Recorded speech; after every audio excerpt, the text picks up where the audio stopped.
আর video করতেছো এখন, ভাল লাগতেছ না কিন্তু। ওইখানে কি সুন্দর ভিড় ছিল, ওইখান থেকে এইখানে নিয়ে আসলে এখানে কি দেখবো আমি? একটা লোক নাই, কিছু নেই, এখানে হোলি খেলবো? হোলি মানুষ একা একা খেলে? আরে এখানেই তো বুঝতে পারবা গো যে এই যে বসন্ত যে এসে গেছে, বসন্ত এই এসে গেছে। প্রকৃতির মাঝে নাচ তুমি কিভাবে বুঝবা?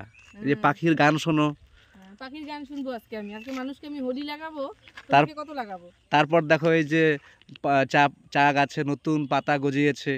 নতুন পাতা গজিয়েছে, আমি চা বাগান দেখি নাই আগে। আর এখানে কতগুলো লোক ছিল, আর তুমি এইখানে নিয়ে আসলে। একটা লোক আছে এখানে, দেখো তো। আরে সবকিছুই উপভোগ করতে লাগে। উপভোগ এটা পরেও করতাম। লোকের মাঝে সময় কাটানো আলাদা, এই যে আমরা এখানে দুজনে নিরিবিলিতে কিছু সময় কাটাচ্ছি, এটা একটা আলাদা। তোমাকে কত লাগাবো? লাগালে তোমার মুখটা তো ভূত করে দিছি আমি। তো ভূত করো, এটাই তো ভূত করার সময়। ভূত করার সময় এখানে থাকতাম, সবার সঙ্গে কত লোকের সঙ্গে দেখা হইতেছিল।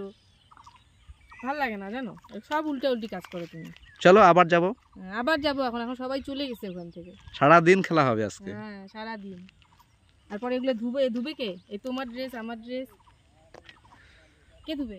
এটা ধোয়ার জন্য হাওয়ালি নেব, হাওয়ালি। মাছি আসতেছে, মশা চা বাগানে। পরে আসতে পারতাম। চলো আমি আবার ওইখানে হোলি খেলতে যাবো। আবার যাবা? আবার যাবো। চলো আমি আছি। চলো তুমি থাকো, আমি জানি। চলো চলো চলো।